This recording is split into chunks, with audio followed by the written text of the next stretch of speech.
that. And so if I am so focused on staying on the line, I can't fulfill my assignment. But my God is big enough to handle my fault, my strokes, screw-ups, my mess-ups, because he's already prepared for what I might do. He knows what I'm going to do before I do it, and he already made preparation for me before I get there.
What follows darkness is light. That darkness is the indicator that light is getting ready to shine. So there it is in Genesis, when darkness was upon the face of the deep, and God in the spirit form moved upon the face of the waters, and then God said, let there be. Because darkness precedes the light. Are you understanding what I'm saying? But he needs the darkness there so that God can move upon the face of the deep, so that the shift can take place. Listen, look at your neighbor and tell your neighbor that shift take place in the darkness. Oh God, y'all didn't hear what I just said. Everybody's not going to see the shift that's happening. They see the chaos, but they don't see the shift. They see all the craziness going on in your life, but they don't understand that underneath the darkness, God is moving in secret. He's moving in quiet. He's moving in the hidden places. He's moving in the cracks and the corners and the crevices. He's moving in places that you cannot see. And when the light comes, they're going to see a new order.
Afraid to dream, afraid to imagine.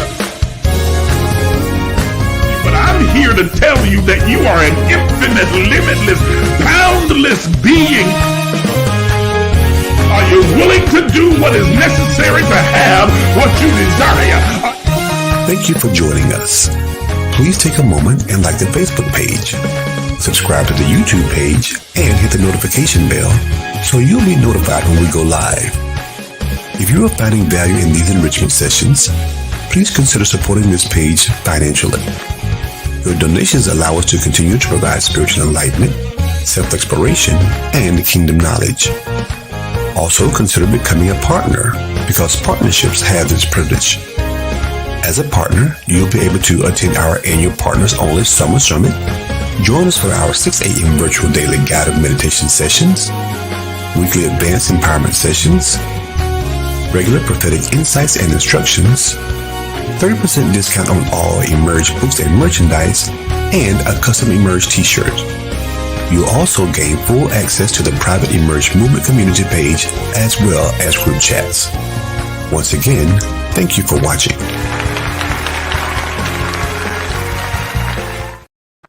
Good morning, everybody. Good morning, and welcome to the Emerge Movement. I'm your host, Isaac J. Miles Sr., and I am ecstatic that you have chosen to join us this morning for this conscious conversation. We are here empowering and equipping you with all the tools you need in order to navigate your journey in this three-dimensional plane that we call Earth, and to do so successfully and to complete your journey to spiritual wholeness. I'm so glad that you are here, and I'm going to ask you to do something for me this morning as we prepare to get into today's conversation. Please take a moment and like the video on all the platforms, whether you're watching us on Facebook or on YouTube. Please make sure you like or love this particular broadcast that we're doing right now. And then secondly, share it on your page. Hit the share button, share, so that you can alert all of your friends and followers that we are on the air and invite them to come and be a part of this conscious conversation. It's going to be powerful, robust, and in-depth today. And I know it's going to definitely be a blessing to your life. I'm going to ask you also to consider if what you hear today is truly a blessing to you and you're encouraged by it and you'd like to get more of it, consider becoming a partner with the Emerge movement, because as you saw in our introduction, partnership has its privileges. There are many benefits that come along with being a partner with the Emerge movement, and we would love to invite you to be a part of our family. There are things that we discuss and things that I share with the partners behind our, in our partner portal rather, which is behind a wall that you can't enter in unless you are a partner. There are things that I share with them there that I don't speak about here on this general platform. There, you're free to ask as many questions as you like, and we go in depth. It is uncut, raw information that you're not going to hear anywhere else. And we are empowering and we are pouring into them and giving them the necessary tools, even more, to be able to create and cultivate and curate the life that they desire for themselves.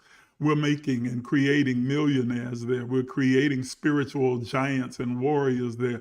We are creating those divine beings, not creating them, but I guess cultivating them. That's a better word. Cultivating divine beings who know how to walk in the fullness of their divinity and to do great and mighty things and exploits in this world. We're not waiting to die and go to some pie in the sky, heaven up above. We are creating heaven on earth. Let me say it again. We are creating heaven on earth. Oh, man, wouldn't you like to stop living in the hell of circumstances, situations, relationships, breakdowns, frustration, aggravation, poverty, lack, need, and scarcity, and start living in the place of abundance and joy and peace, to live in the place of wealth, health, and happiness? Well, that's what we're doing behind the scenes in the partner portal. And then we've got scores of people who can give testimony to how their life has been positively impacted by the information and the activities that we share in the partner portal. So to become a partner with the Emerge movement, all you have to simply do is shoot me an email to the email address that you see on your screen right now, and just say 3 simple words: I want in. That's it. It's that simple. Send a simple short email with 3 words. I want in. And I will immediately send you out a partnership brochure and packet with all the information about what Emerge is about, as well as the partner agreement. All you simply have to do is sign it, send it back to me, and you're in. That's it. It's that simple, that easy. You're immediately invited into the partner portal, and you are immediately given access to all of the benefits that partnership brings with it. Things like coming to our annual partner summit that's going to be held in July the 12th through the 14th. It is going to be phenomenal, a phenomenal face-to-face time of fellowship and gathering together, learning, impartation, as well as just plain old fun. Yes, you can have fun. We're going to have ourselves a great time this summer. I'm telling you right now, get your summer body ready, because we're going to be on the beach and we're going to have a wonderful time. Then you'll also have access to the partner portal, where we share so much insight and depth information. There's also a whole lot of other benefits that come. You get an Emerge t-shirt for free. You get 30% off all the merchandise that we have. You get so much more. So I invite you today to consider becoming a partner with the Emerge movement. All right. I think a lot of people got caught up in the time change. A lot of people got caught up in the time change, and they probably still in bed, because a lot of our normal crew is not even on here this morning. Great day. I think they're probably still sleeping, because they think that it's about 8:15 when in fact it's 9:15. That time change kind of caught everybody by surprise, I'm sure. Good morning. I see all of you on here. So good to see you, those of you who are here. We're going to have a really good conversation this morning, because we're going to talk about soul cleansing. Yes, the soul, or in the Greek word, the psyche, the Hebrew nephesh. It's the psyche, our mind. It is our soul, which is our interior spirit, human spirit, through which our intuition, our perception, our affections, attachments, and attractions are all operate and function through. We're going to talk about cleansing the soul, or soul cleansing. It's going to be a really important conscious conversation this morning that I know will be helpful to all of you that are tuned in with us this morning. I want to begin today's conversation by doing something that I don't do on a regular basis, but I want to use a biblical text, or really a short part of a biblical text, as a basis or a jumping off point for this conversation. It's found in 1 Timothy chapter 6, verse 12. And I just want the A part of that verse, just the A part of the verse. It's 6 words, 6 words that are powerful and potent, and that are a great foundation for the conversation that we're having this morning. They simply say this: fight the good fight of faith. Fight the good fight of faith. Fight the good fight of faith. Listen to me. In a world and a culture, especially in the spiritual, religious climate, where everyone is thinking that they are fighting against all of these outside entities, these external influences, these little demons and devils and witchcraft and hoodoo and black magic, and they're fighting against, principalities and powers. They have really no idea what those terms really mean. They just throw it out because that's what they've heard all of their life in church. And so, Satan, Lucifer, Abaddon, the Apollyon, demons and devils and goblins and ghosts and witches are attacking and coming after us.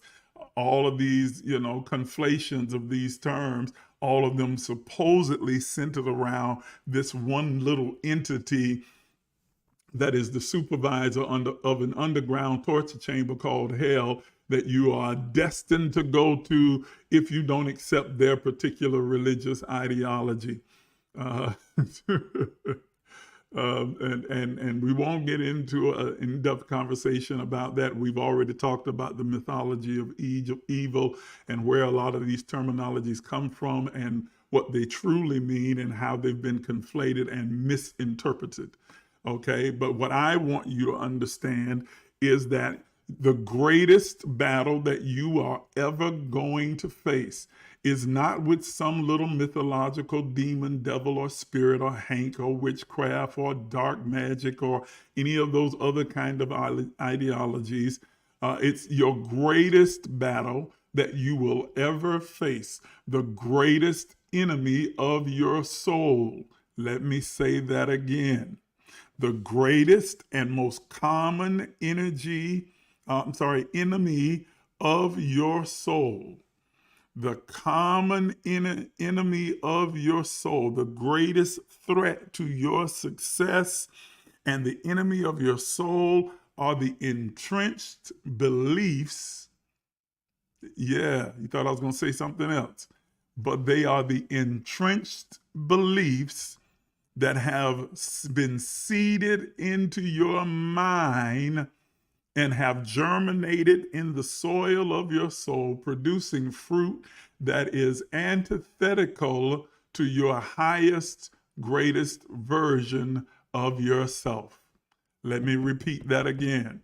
The common essential human battle of the 21st century is the battle of, for, and with your own mind. And the greatest threat to your success are the entrenched thoughts and beliefs that have been seeded into your conscious mind and have germinated within the soil of your soul, producing fruit that is antithetical to your highest vision and version of yourself, producing fruit that kills your dreams, your vision, and ultimately begins to warp your destiny.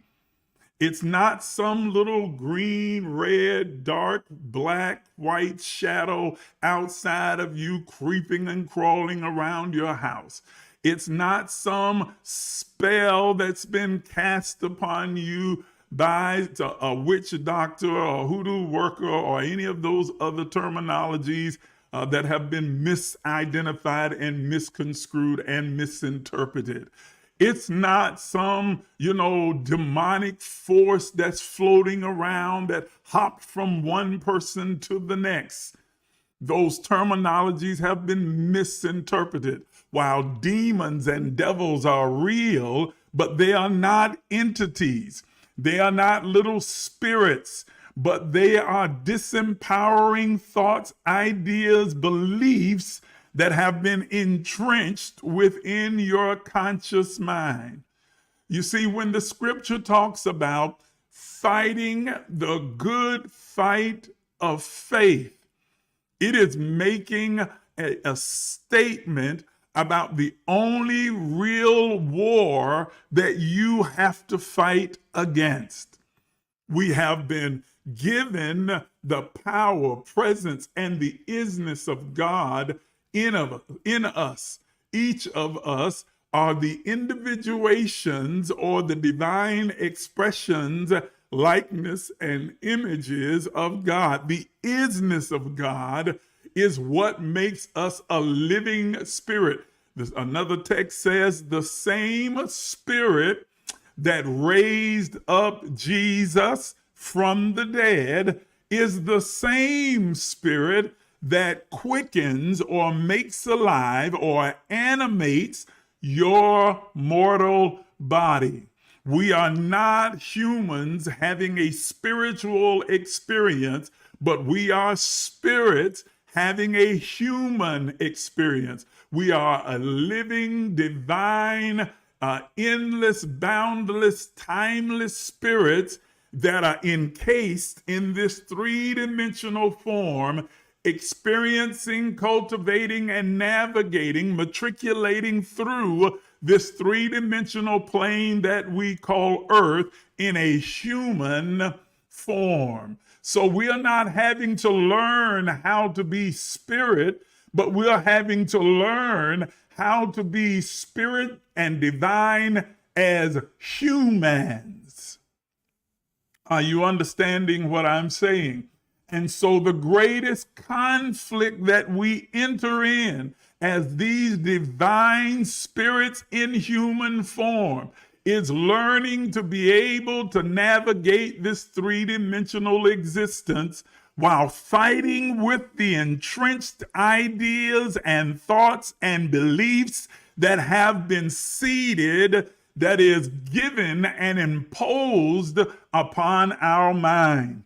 In another text, the scripture says that a man's enemies are the men of his own house. It uses this allegorically. The analogy points to the fact that your greatest enemy is not some other human being.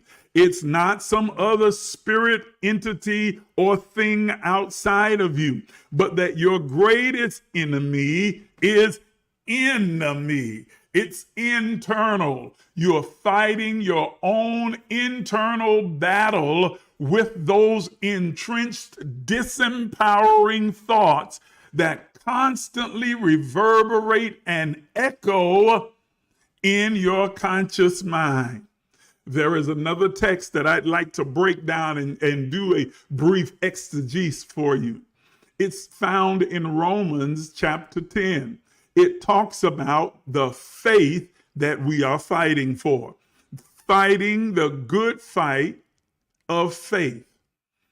In Hebrews 11, people think that faith is defined in Hebrews 11:1. But Hebrews 11:1 does not define faith. What it does is demonstrate what faith is for and how faith operates. It says, faith is the substance. The word there simply means the essence or the power or the substratum, the foundation. It empowers the thing that we hope for or have an expectation and anticipation for.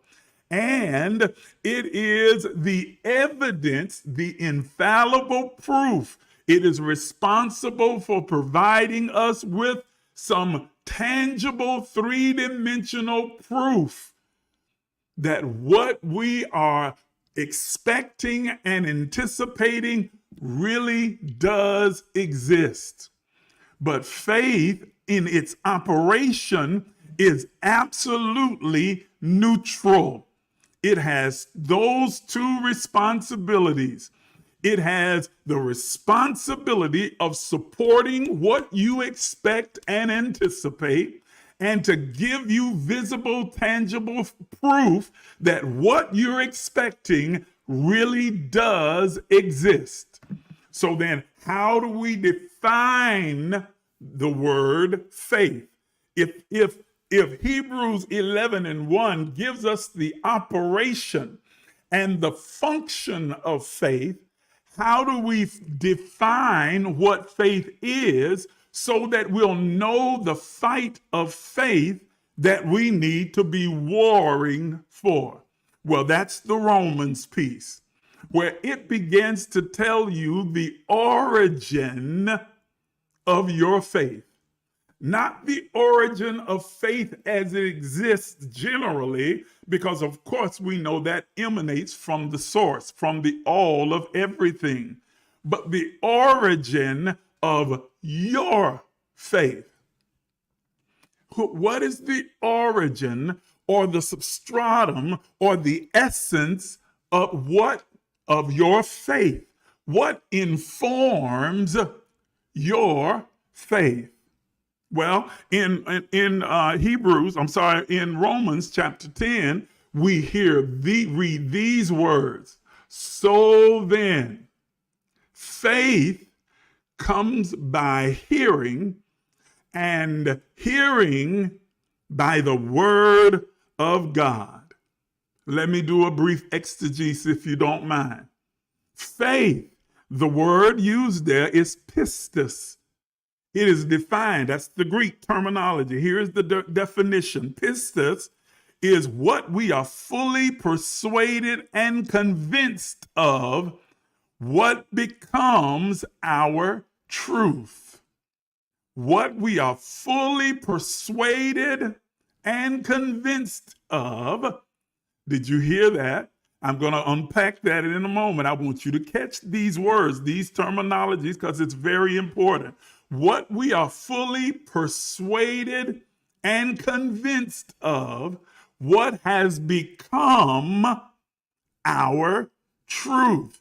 So he says, faith, what we are fully persuaded of and has become our truth, cometh, that is created, has its origin. Listen to this now.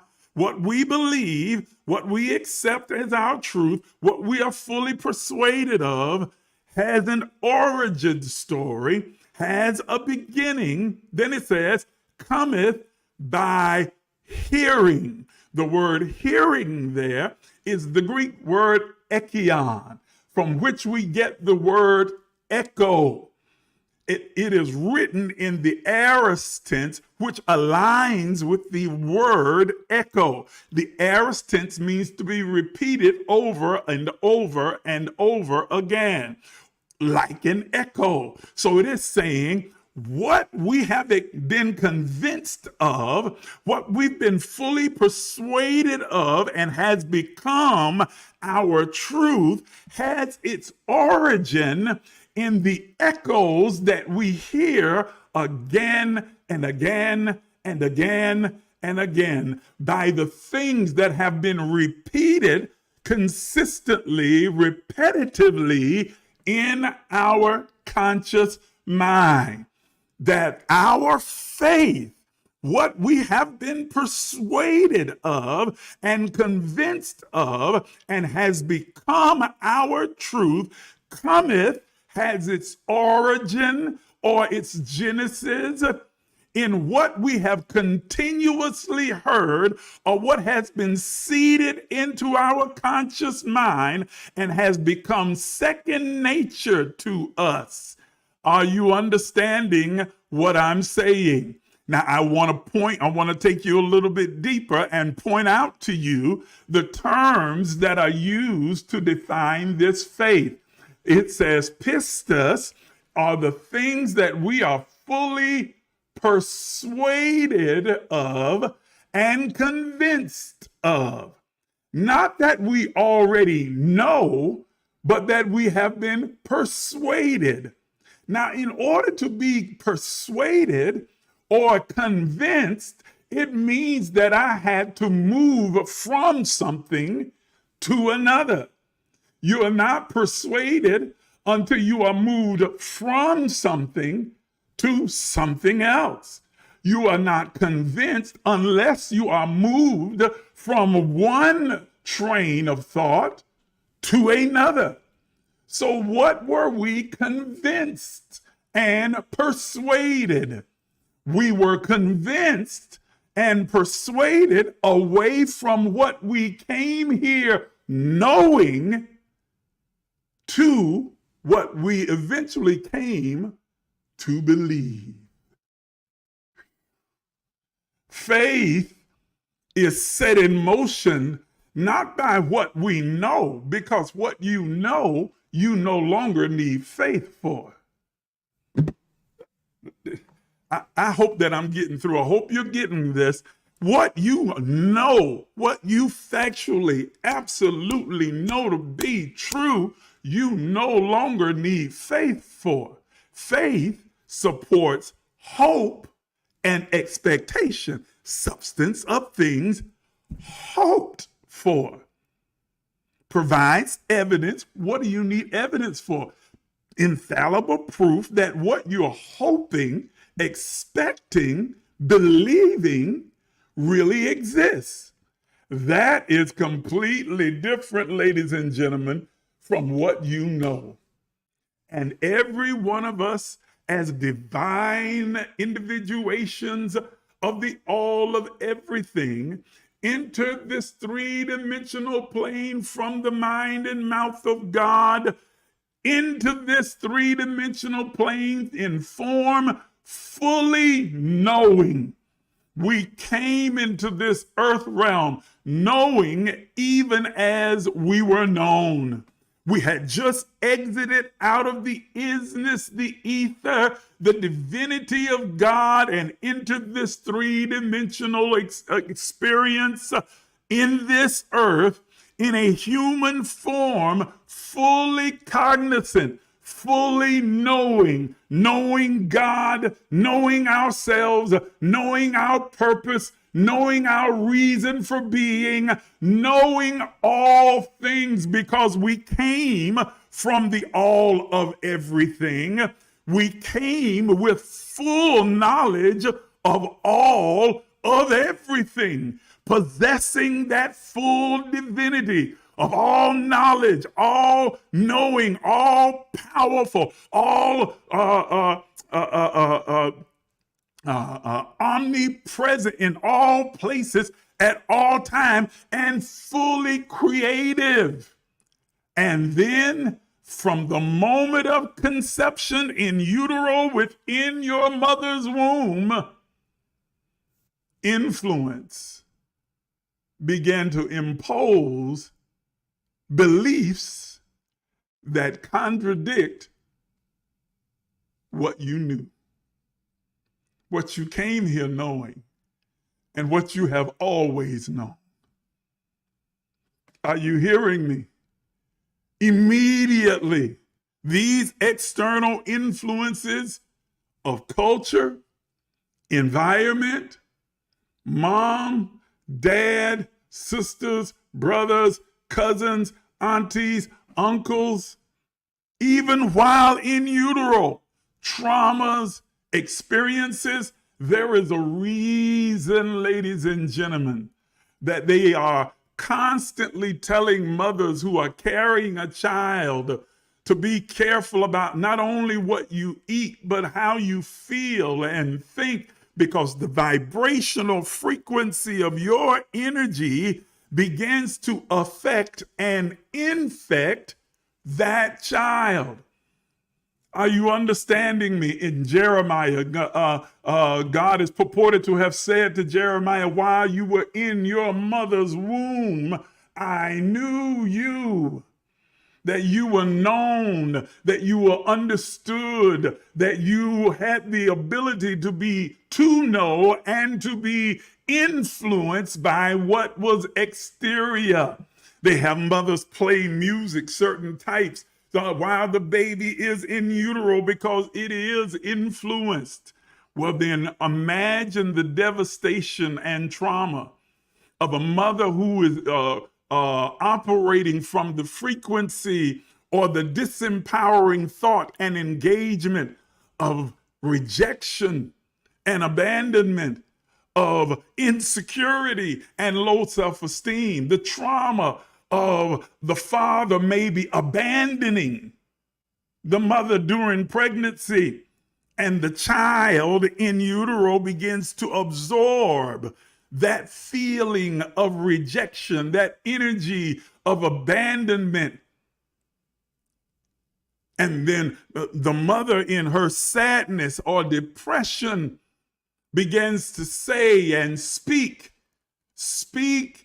words that are life, spirit, and life, that have an effect on the life of the soul that's being carried in utero. Words like, I hate that I got pregnant. I'm sick of being pregnant. I wish I didn't have this child. His daddy, her daddy, its daddy, no good, terrible, horrible. Nobody loves me. No one understands me. And so this energy comes into conflict and contradiction with your divine knowing that you entered this three-dimensional realm with. and begins to bombard it with ideologies and beliefs and the seeds of disempowerment, discouragement, and hurt and bitterness and resentment. It begins to bombard it and batter it until by the time the child is born, it has already began to experience this cascade of negativity, negative energy, thought, and belief and ideas about itself that is working tirelessly, perpetually to contradict its own true divine identity. Are you understanding what I'm saying? Every single one of us have experienced it and undergone it. You came here knowing, and then you were taught to believe. You were taught to believe that because of your culture, your race, your nationality, you're supposed to think, behave, and carry yourself like this. That these are your limitations and this is the parameter in which you live. Because of your environment, you were convinced that your environment was the wrong side of the track, wrong position to be in, wrong neighborhood, wrong family that you were born in. And so you begin to adapt a belief that contradicts your knowing that you are the good and perfect, fearfully and wonderfully made image of God into now thinking you are dysfunctional and broken and weak and limited and powerless. You didn't get that from some demon or devil. You got that from the influences of your culture, your environment, your family. You stupid, you dumb, you so ugly. You look just like your no good daddy. You remind me, you ain't never gonna be nothing. You ain't nothing but a fast-tailed little girl. You ain't nothing but a thuggish little boy. You rotten. I wish I never had you. Are you hearing me? These are the formations of the demons and spirits and devils that begin to lurk within the conscious mind of the child, and they begin to seed into the soil of their soul until they develop a belief that is antithetical to their divine nature, a belief that they are less than, weaker than, powerless, limited. Are you understanding what I'm saying to you? I'm talking to some of you that are watching me right now and are part of this conscious conversation. Your soul needs to be cleansed because it has been polluted with these ideas, these echoes, these beliefs, these entrenched ideas that have been imposed upon you by your culture, your environment, your family, your religion. Because then you are introduced to secular religion. Yes, these organized religions that are fear-based, and they tell you that you are wretched, undone, sinful, dark, broken, messed up, stuck in the muck and the mire, that you are on your way to a devil's hell, that you are no good, that you are filthy, that you are disgusting, that God doesn't really like you, God doesn't really want anything to do with you unless you get washed in the blood of his son. Then he can barely stomach you as long as you stay under that blood. If you step out from under it, then he don't want nothing to do with you no more.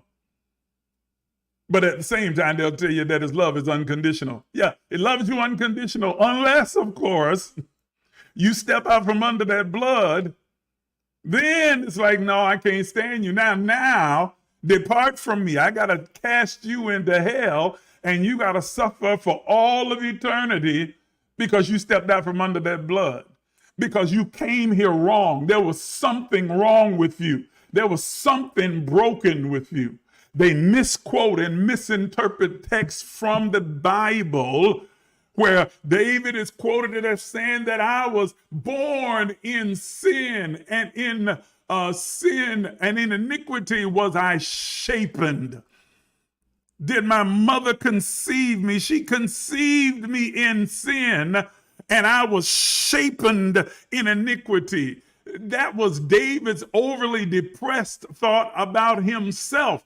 It wasn't a spiritual declaration about the nature of all mankind, and yet it became adopted within the church world that we were all born into sin and error, and that we were all shapen and composed by iniquity that flies in the face of the divinity of God. It is a slap in the face, in the face of the all of everything, to say that God shaped and formed me in my mother's womb, but it did so in sin and iniquity.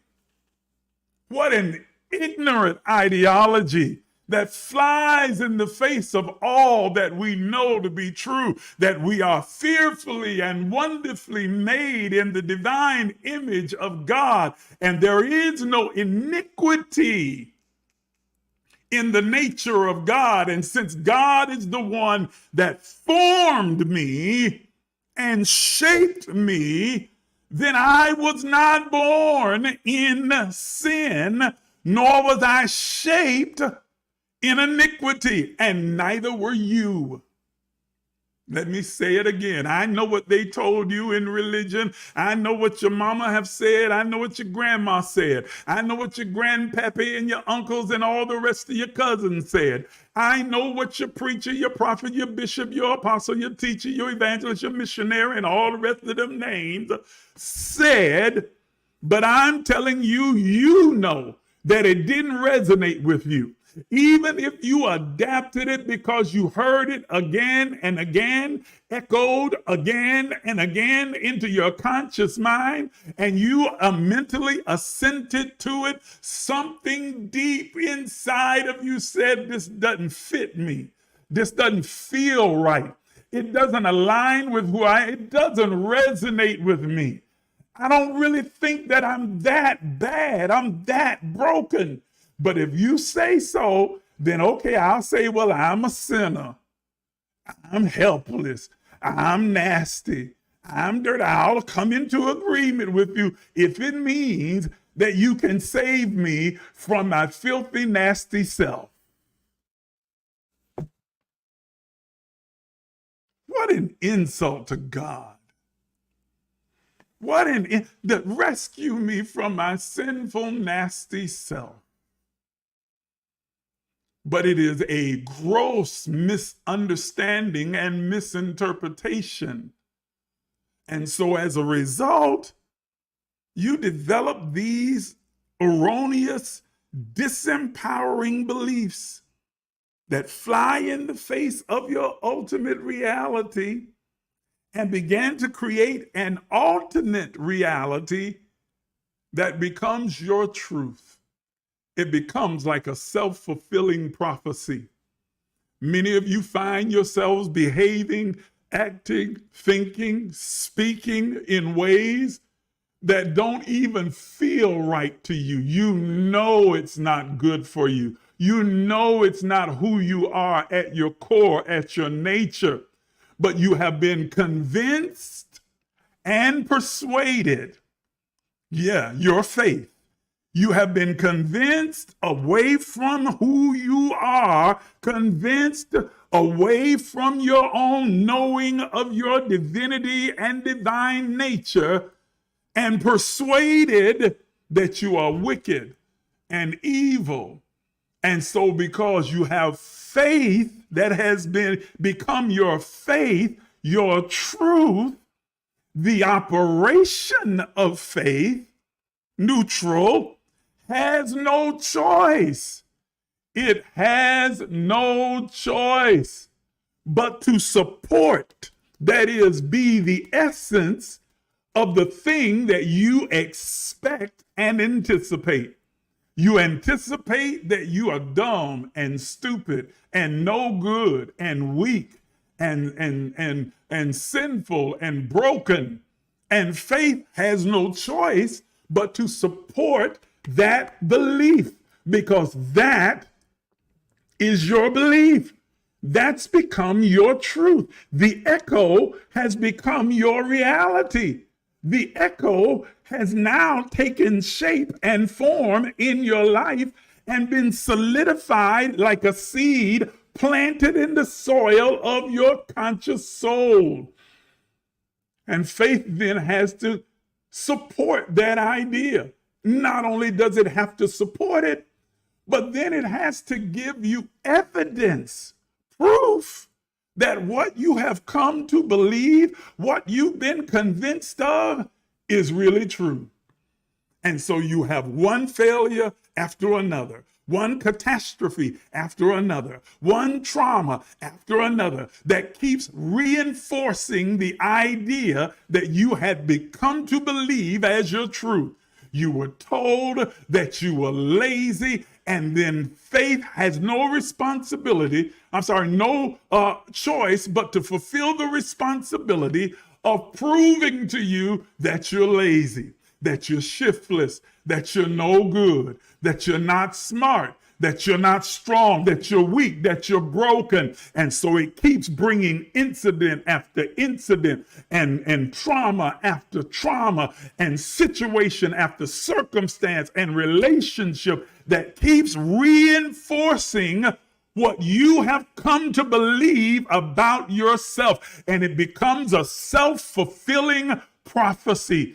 And you are at war, not with some demon or devil outside of you, not some entity or spirit or Hank, not some curse that has been spoken over your life or some spell that has been cast, but you are at war internally with your own mind.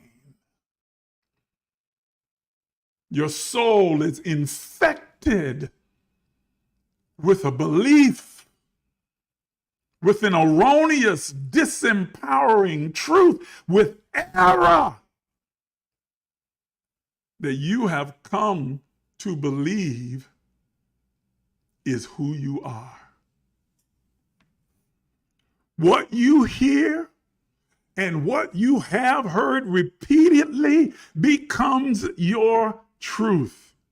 What has been engraved and ingrained and entrenched within your soul or psyche becomes your truth and creates your reality. I guarantee you, if you don't believe it, try this exercise with me tomorrow morning. Now, not with me, because I'm not going to do it, but you do it if you want proof. Wake up in the morning, and as soon as you wake up, start thinking, saying, and acting like you're sick. And see how quickly your body conforms and contorts itself to experience exactly what you think, what you said, and how you're acting. As a man thinks, so is he. Death and life are in the power of the tongue or the spoken word or the energy released by your voice. Not just your voice, but we've just learned that our faith, what we accept as true, has its origin story in what we have heard repeat. So the power of death and life have been spoken over you by your family, friends, environment, culture, religion. All of them telling you there's something wrong with you. There's something wrong with you. Even though you came here complete in God, These external voices are saying, there's something wrong with you. There's something wrong with you. I did a short blurb of a video a while back where I said, stop asking children what they want to be when they grow up. Because when you say something that appears as innocuous as, well, what do you want to be when you grow up? Is essentially saying to that child, there is something wrong with who they are right now. And they need to aspire to become something other than who they are. Instead, expose your children to all the possibilities and potential that is available to them and allow them to choose from a healthy space of knowing that whatever choice I make is good as long as it aligns with my spirit and supports my highest good, then it is good. That I don't need to become anyone else, that I am right now all that I need to be. Stop reinforcing the idea that something is wrong. That's why you are in the painful mental state that you're in now.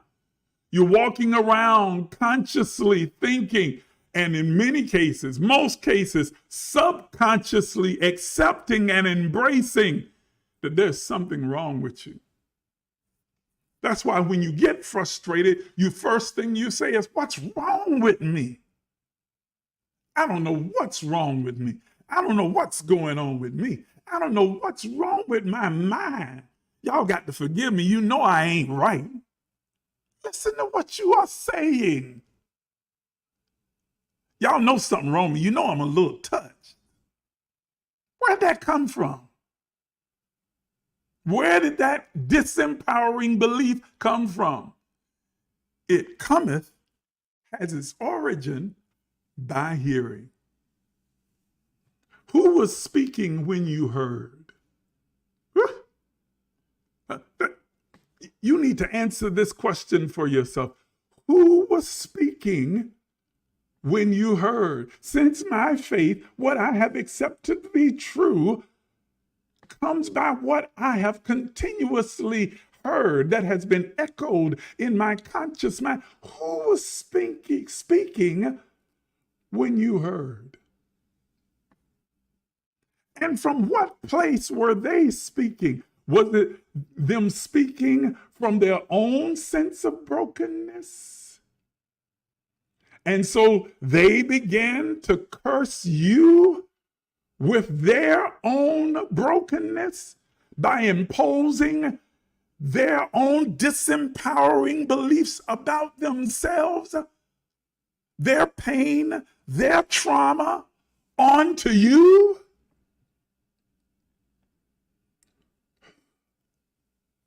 You see, many of your loved ones, your mother, your father, uncles, cousins, even your preachers and gurus, mentors, mentees, your imams, they didn't intentionally.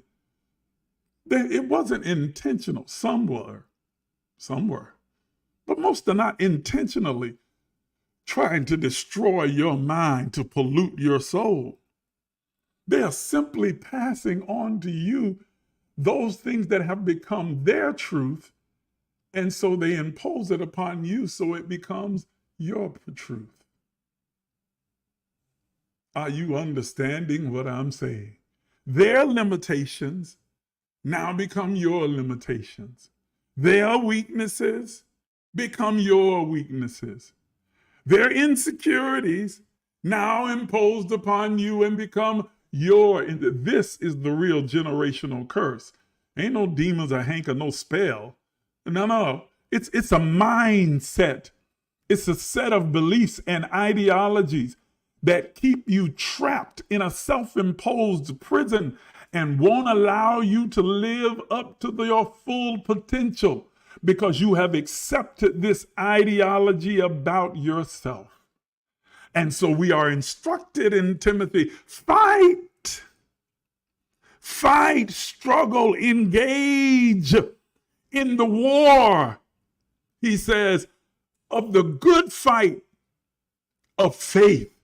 Fight to know and not simply believe everything that has been spoken. Fight for your truth. Fight for your ultimate reality. Fight the good fight of your faith. Fight for your mind. Fight for the control of your mind again, because the weapons of our warfare are not natural, not tangible, not carnal, not humanity, but they are mighty to the pulling down of strongholds, that is, entrenched ideas and thoughts and beliefs and ideologies that have been entrenched and ingrained and engraved in your mind, casting down all of those negative, contrarian, antithetical images and ideas implanted and imposed upon you that told you you will never be anything, that told you you weren't smart enough, strong enough, that you weren't big enough, that you weren't enough. Casting it down. Every imagination and every thought, bringing every thought into captivity, seizing it, captivating it, grab hold to it, dismissing it, and making it come to submission to the knowledge, that is the knowing of God, that is innate within your divine spirit. Because even when your soul believes something that is antithetical to your divine nature, your spirit still knows. And so you find its internal conflict. When I would do good, evil is present with me. The evil is not something out here. The evil is something in here. The evil is not something roaming around in your house. The evil is right here roaming around in the house of your mind, your thoughts. And it's always present with you. Your spirit says, yes, you can. And your soul begins to say, nah, you know you can't do that. Remember what happened last time. Remember what your mama said. Remember what your daddy said. Remember what happened to you 1973. Remember what happened. Remember this. Remember that. You can't do that. You know you're not that smart. You know you're not that strong. You know you broke. You don't have no money. You know ain't that child. Have you forgot where you came from? You come from this little small hick town. You ain't nobody in your family ever gone to college. Ain't nobody in your family ever owned a successful business. You'll never be able to do this. Something inside of you, your intuitive knowing, is driving you to do more. To have more, to be more, to give more. But that conscious mind, that soul trauma is there telling you, you can't do that. Come on now. Be real. Let's be realistic. Who around you ever has? Who in your family ever has? When have you ever? You know you can't do that. Are you hearing what I'm saying? Are you hearing me? I'm talking to you. I'm talking to those of you that are watching me right now who are at war and in turmoil within your own mind, fighting for your mind because you can't even really hear your own voice anymore. Your voice has been drowned out by the voice of your mama and your grandmama and your uncle and your cousin, by the voice of your trauma and your religion and your culture and your environment. And so all of these voices are cascading and echoing into your mind, creating a faith, a belief in something that doesn't align with your highest good or your real nature. And you are bombarded with these wars every day. Wake up having to fight with your own mind, fight with your own thoughts, going to work, in your relationship, in your marriage, in your relationship with your children, in your relationship with yourself, fighting with your own mind. that keeps telling you that you are limited, that you are broken, that there's something wrong with you, that there's something wrong, something broken inside of you, something dysfunctional about you. And so the fearfully and wonderfully made simply becomes fear. Fear. And fear brings torment. Fear attracts, draws into you torment. Torment. And that, ladies and gentlemen, is the real hell. It's the torment taking place in your own mind that keeps telling you you can never do this, you can never accomplish this, you can never be this, you can never have this, you can never go there, you can't do. It's the torment happening in your own mind that keeps telling you that you're not good enough, that you're not enough, you're not strong enough, you're not smart enough, you're not gifted enough, you're not talented enough. It's the torment that's going on in your own mind that tells you that you are weak and sickly and prone to this disease and that disease. It is you're having to fight with what Paul describes as the motion of sin. The motions of sin. Let me help you out here. I'm going to exegese again for just a second.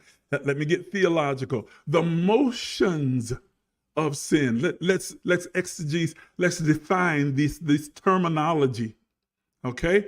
First, the word sin, which we've turned into this big bad boogeyman. God is not as concerned about sin as you are. You more jacked up and worried about sin than God is. God is like, what? Sin is a natural part of life, of living. Sin is a natural part of being. Sin is a natural part of your progression and your growth and your evolutionary journey. Oh my goodness, I know I just lost about 5 folk right there. Wait a minute, did this man just say sin is natural? It is. Did nobody have to teach you to sin?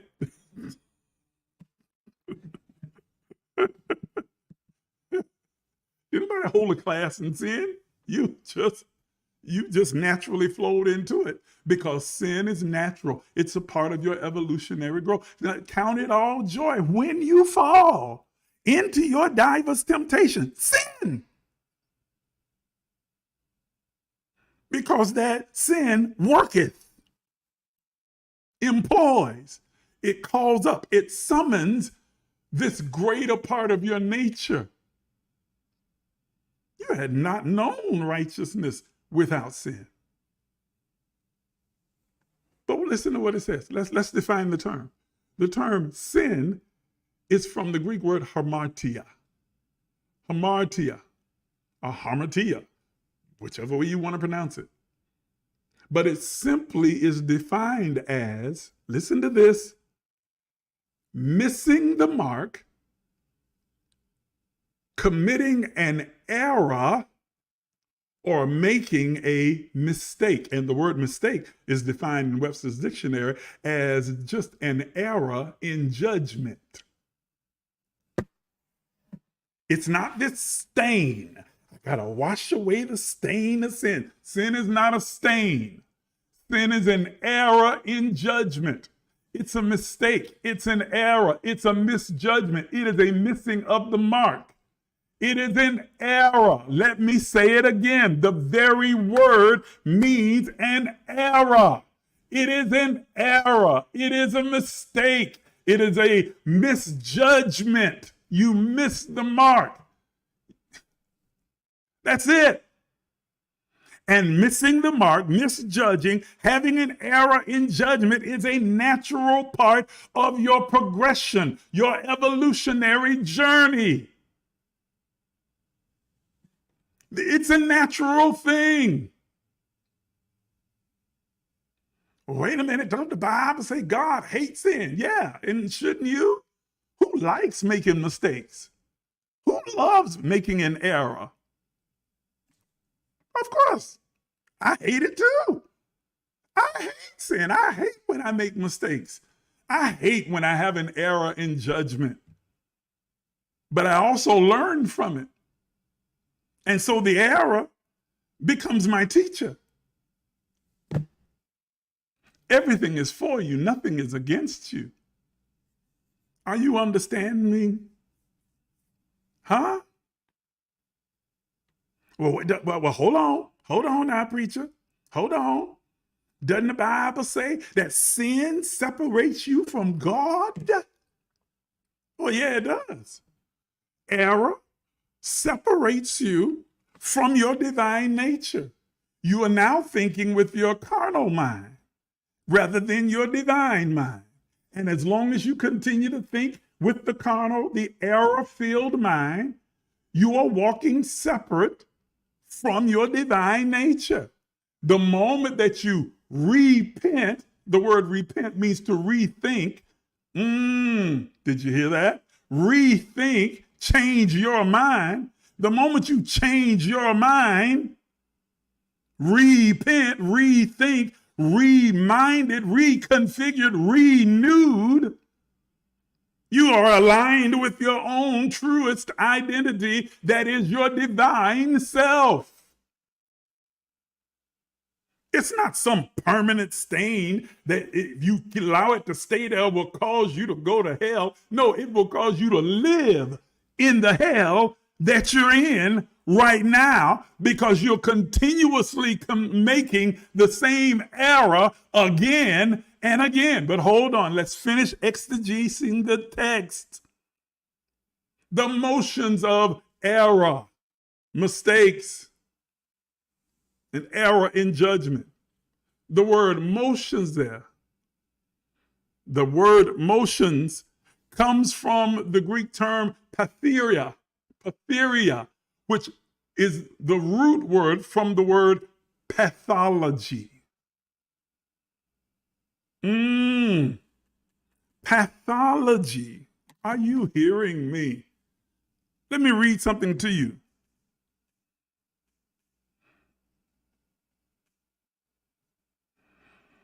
Let's talk about what pathology is. When he talks about the motion of sin, pathology is the structural and functional deviation from the natural state. Pathology is the functional and structural deviation from our natural state.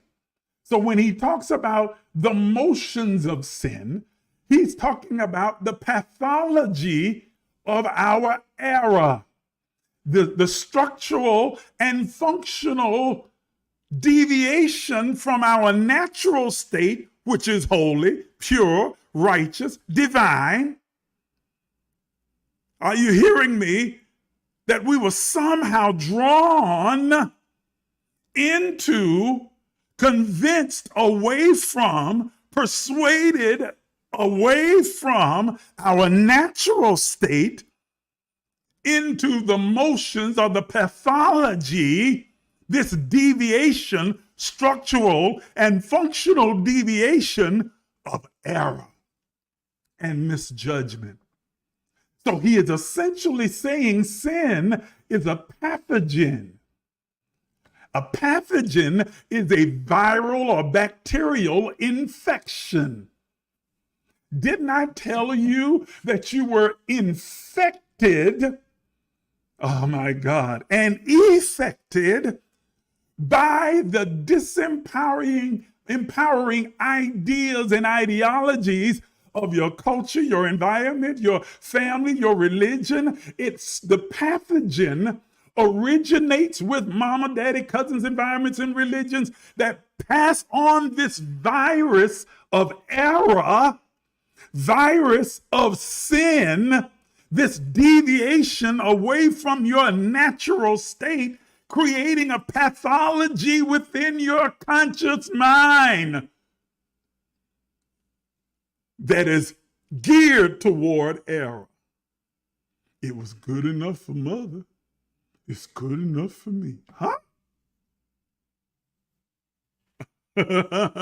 Are you hearing me? And so you become trapped in this cycle or the motions or the pathology of error, the motions of sin, the pathology of error, misjudgment, and mistake. And that pathogen has been given to you, imposed upon you. Are you hearing me? You were brought up to believe in blonde-haired, blue-eyed, white Jesus. And now anytime someone says or demonstrates or gives you a picture that contradicts what the pathogen that's been placed in your mind, you immediately throw up a defense. Are you hearing what I'm saying? Trying to fight off something that was actually sent to cure the pathogen. Do you understand me? So anytime truth now comes in conflict with what is your truth, actual truth comes in conflict with what your truth, your pathogenic belief and idea and error, you call that the enemy because it conflicts with the pathogen that has deviated you away from your natural state of holy, righteous, pure, and good. Are y'all following what I'm saying to you? My goodness, I'm teaching better than y'all saying amen. Are you hearing me? You have all these pathogens floating around in your soul, in your psyche, in your mind, in your conscious mind, seeding continuously your soul. And that soul, which is divine and designed to bring forth fruit and bring it forth with increase. Are you hearing me? So the child's state is worse than the mother's, and the grandchild is worse than the grandmother's or the grandfather. Are you understanding what I'm saying? Every generation gets worse and worse because nobody has cured the pathogen, the viral mindset of error.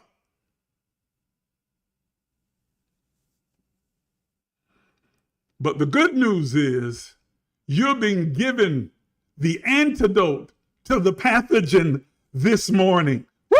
Did you hear what I said? That you are being given the antidote to the pathogen this morning with some divine truth that there is nothing wrong with you, nothing missing in you, nothing broken in you, nothing dysfunctional in you, that you don't need a savior because there's nothing you need to be saved from. The only thing that you have to be rescued from is your own thoughts. You have to take this injection of truth to fight off the pathogen, the viral, bacterial disease, the contagion of error passed down from generation to generation that has limited your growth, limited your expansion, limited your success, limited your belief, limited your divine nature from fully expressing the divine God that you are. Take this divine injection of truth that there is nothing broken about you, that you are pure, that you are holy, that you are righteous, that you are good, that what works for you is good for you. You as the divine individuation of God, you as a unique expression of God, unique in the sense that what's good for you may not be good for another, but it does not mean that it's not good. Are you understanding what I'm saying? And what's bad for another may not be bad for you. Just because it's bad for them doesn't mean that it's bad. It just means it's bad for them, but it may be good for you. in your unique frame, with your unique purpose, your unique original intent for being released into this three-dimensional realm. Are you hearing me? That even your failures are good. Even your faults, your hang-ups are good, because all of them are indicators to you. They are there lacing your entire journey with lessons for you to learn, to understand, to comprehend, to vibrate higher. And so he says, count it joy when you fall into the temptation, because the temptation now that you've fallen into, the error, is made to be exceedingly errorful or sinful so that you can learn from it. And as I told one of my clients earlier this week, and once you have learned the lesson, you don't spring back to where you were. No, you have to be sprung forward further down the line toward your destiny, because now you know more than what you knew before you fell. So the fail was actually a good thing. So I can count it joy because I fell into it. I learned from it. I'm better because of it. And now I'm more valuable and further down the road toward fulfilling the destiny that I've designed for my life. Are you hearing what I'm saying to you this morning?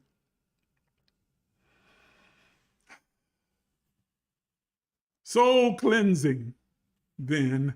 Man, I've been on here over an hour already, and I haven't even gotten to the functional, practical part of soul cleansing. That's what I'm going to do in these next few minutes, and I'm done. Soul cleansing, then, involves three aspects that sound very simple, but can be very complex. They involve shadow work, that is, learning how to embrace and integrate your shadow self, the part of you that you think is dark, that dark matter, dark energy within you. And what most don't understand is even the scriptures teach that light comes out of darkness, and the light shined out of darkness, and the light shined out of darkness produces the light. Darkness was upon the face of the deep, and then God said, let there be light, and light comes out of the darkness. So, learning to embrace and integrate that shadow self with your divine self. Affirmative prayer. That's not petitioning and begging and asking and, oh, please, Lord, deliver me, Lord, but thankfulness. Affirmative is saying, I know that I am, and I thank you that I am, and I'm grateful that I am, that I am, that I am, that I am. And meditation, mindful, deep meditation, to look inward into your own subconscious mind and search for the roots of your pathogens, the origins of your pathogens, the emotions of sin, to find the root of your pathology, the functional and structural deviation away from your, what informed your movement away from your natural state? Where did that idea come from that there was something wrong with you, something broken about you, that you were dumb, that you were stupid, that you were slow, that you were fast, that you were hoish, that you were limited, that you were powerless? Where did that come from? So you can uproot it out of the soil of your soul and excommunicate it out of your conscious mind and create space for the glorious illuminating light of God, your divine nature, to flood your conscious mind. Shadow work. And shadow work, learning how to integrate your shadow self, embrace your shadow self, understanding that there's nothing wrong with you, nothing wicked, ungodly, sinful about you. Okay? This type of work, it can be done on your own. It is most easily and effectively accomplished with an objective counselor, mentor, leader, spiritual guide, teacher that can walk you through the process. No, I gave you those 3 things and it seems simplistic, but no, it doesn't happen overnight. You've been ingrained, indoctrinated, domesticated in one way for so many years of your life. So that is not going to be undone because somebody prayed and prophesied over you. Somebody poured some oil on your head because you shook and bucked and kicked and fell out. Ooh, goodness, got dizzy doing that. And fell out on the floor. It is a process that has to be worked through time with an objective, because all of us see ourselves from a purely subjective point of view, with an objective mentor, counselor, teacher, whatever, that is skilled to walk you through the process. Practicing affirmative prayer, because the best way to begin to stop a thought from cascading through your mind is to begin to speak the thing that is totally opposite to the thought. Because you can't think one thing and say something else out of your mouth at the same time. You can't do it. You can't do it. It's humanly impossible. The moment that you begin to speak something else out of your mouth, your mind has to come into alignment with whatever's coming out of your mouth. And you say it, and you say it, and you say it, because remember, faith comes by hearing. So just as you were convinced and you were persuaded away from your divine nature to a disempowering belief, it's the same way you're going to return. You need to hear again and again and again and again. It needs to be echoed in your suke, your conscious mind, your soul, that you are good, that you are strong, that you are pure, that you are holy, that you are capable, that you are limitless, boundless, that you are filled with infinite potential and power. It needs to be repeated. Not one sermon, not one teaching, not one prayer is going to do it. You have to affirmatively pray it again and again, because when you affirmatively pray, you are speaking to your divine spirit, reminding it of its divine nature and canceling out all of those pathogenic thoughts.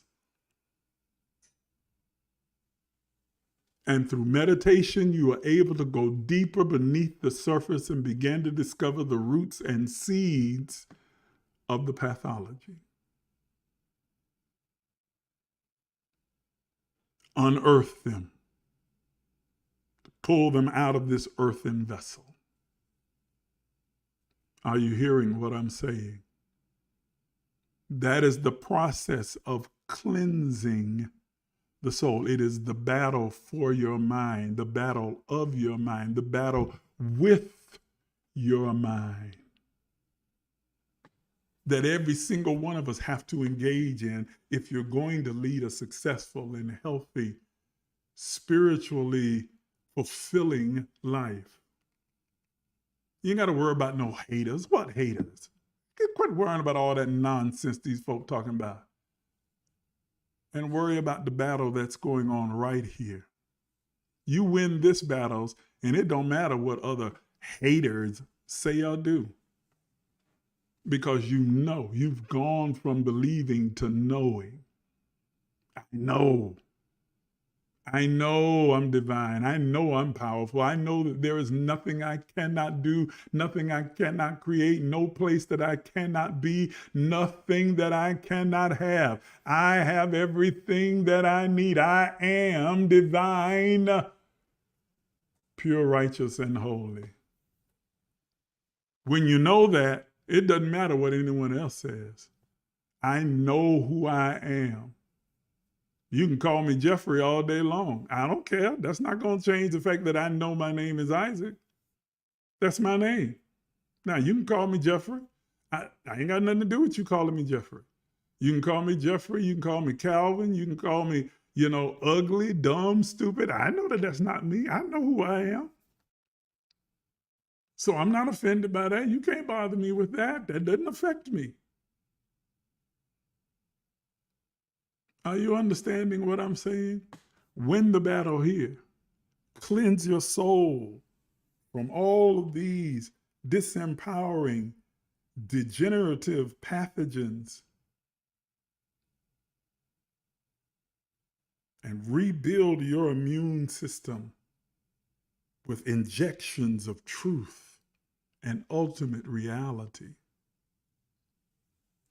And watch your spiritual health break forth, your mental health break forth. One of the fallacies in psychology and with therapy is, one of the fallacies, not, and I am a big proponent of therapy, okay? But one of the fallacies is that the DSM-3 from which they base many of their diagnoses purports to say that there is one uniform way of being, one uniform way of thinking, one uniform way of feeling. And that is absolutely not true. We are all unique divine expressions of the all of everything. And while my experience and expressions and way of being may not mirror yours, it is still valid. That's one of the fallacies. I am not anti-therapy. I'm a huge proponent of therapy. Okay? I've been to a therapist myself, planning on going back again. Okay? I encourage other people to get into therapy. But don't fall into the trap of thinking that there is one uniform way of being. And a good therapist will not guide you down that road, but a good therapist is helping you to discover your own unique self and to be comfortable being who you are at your core. Are you hearing me? Okay. I'm going to stop. I could keep going. I'm looking at the comments. Great day. I hadn't been paying attention to them while I was teaching, but y'all been commenting away over here. Let me see if there are any questions in here I need to address.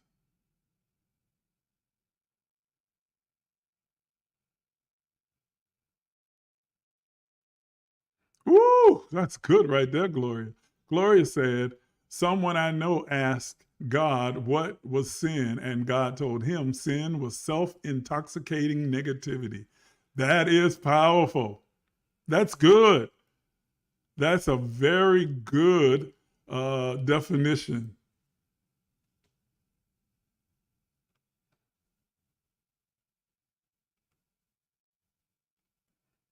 I don't see any other questions, but very good. All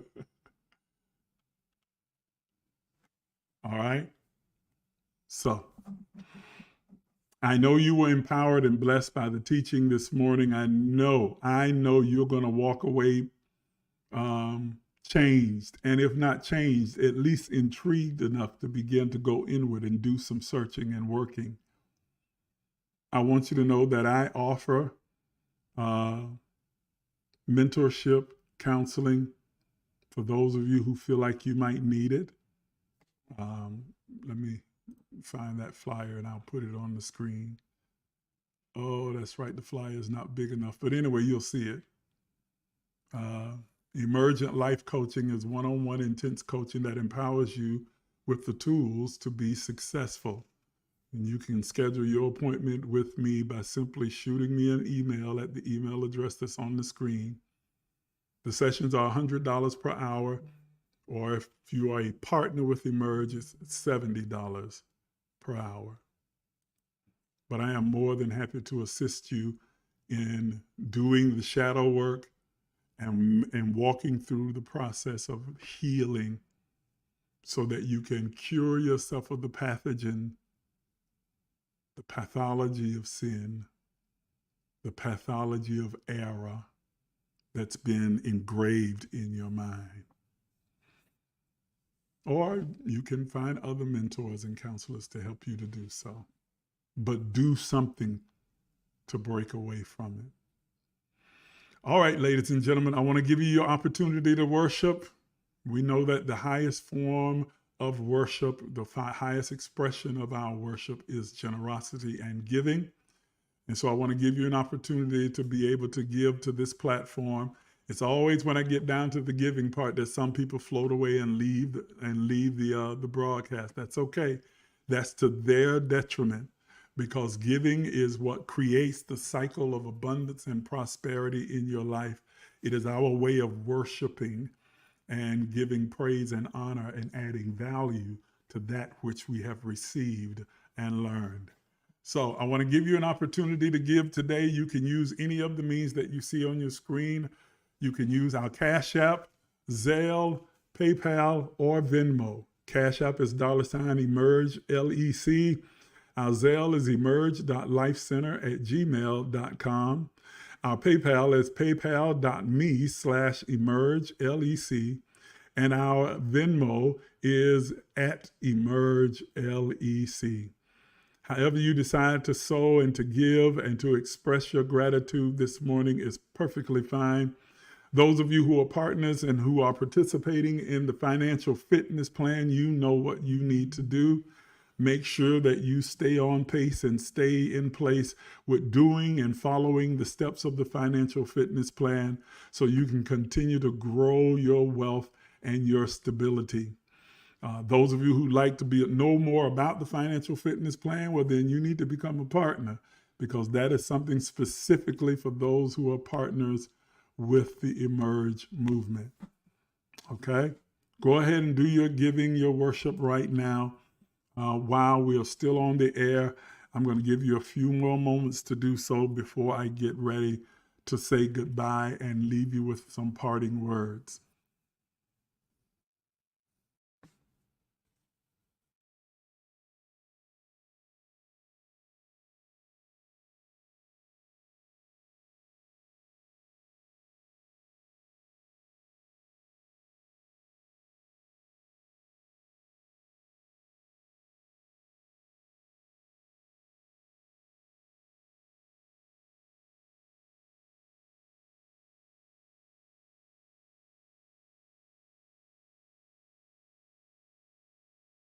Thank you so much for all of you that are giving and that will give in the future. And thank you for tuning in as well.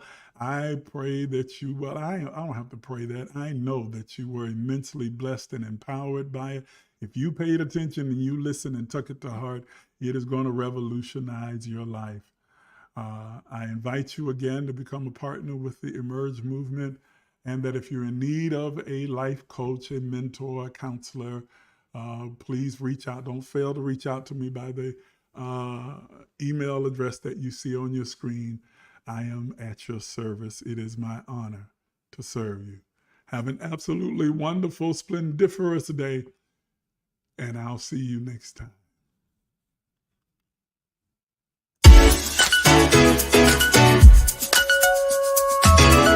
Some of you are even afraid to dream, afraid to imagine. But I'm here to tell you that you are an infinite, limitless, boundless being. Are you willing to do what is necessary to have what you desire? You've been listening to Apostle Isaac Miles, the disruptive innovator, a mentor, an author, a motivational speaker, an entrepreneur, and the founder and spiritual director at emergelec Life Enrichment Center. Please take a minute to subscribe, like, and share this page. If you'd like to become a partner, You can do so by emailing us at emerge.lifecenter@gmail.com. Again, that's emerge.lifecenter@gmail.com. Once again, thank you for watching.